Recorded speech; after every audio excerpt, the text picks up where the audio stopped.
የጀነት ደጃፎች በአላህ ቃል ኪዳን ተይዞ የመጣ ከተውሂድ ቀጥሎ ትልቅ ቦታ የተሰጠ ለወላጆች ማዘን መልካም መሆን ለነሱ የአላህ ውድድር የምናገኝበት እርሱ።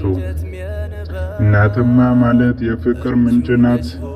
በሆዷ ተሸክማ በጭንቅ የወለደች በአንቺ ደካምነት ደካማ ያሳደገችሽ የጀነት ቁልፍ ናት በደጃፏ ያለች።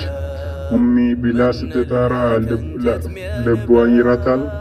ለአንተ ደስታ ብላ መከራን ተውጣለች። የእግሯ ስር አፈር ለሙእሚን ጀነት ነው። የእናት ዱዓማ ሰማይ ሰንጣቂ ነው።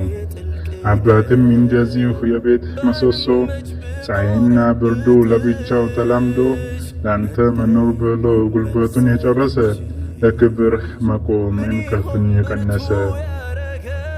አባት የጀነት መካከለኛው በር ነው። እሱንም ያስቆጣ ከቶ ምን አትርፏል? በአንተ ስኬት መሃል የሱ ላብ አለበት፣ በአንተ ሳቅ በስተጀርባ የሱ ድካም አለበት። ጌታችን አዘዘ ኡፍ እንዳንላቸው፣ በቃልም በተግባር እንዳናስቀይማቸው። ክንፍህን ዝቅ አድርግ በሰላም በጥበብ፣ የእነሱን ደስታ ነው ለዱንያ መሳካት ምክንያት የሚሆን።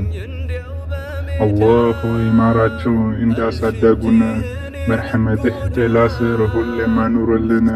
በጀነተል ፊርደውስ አብረን እንድንኖር እኛም አጋራልን። ለወላጅ እንድናዝን እኛንም አጋራልን። ለወላጅን እንድናግዝ በክብር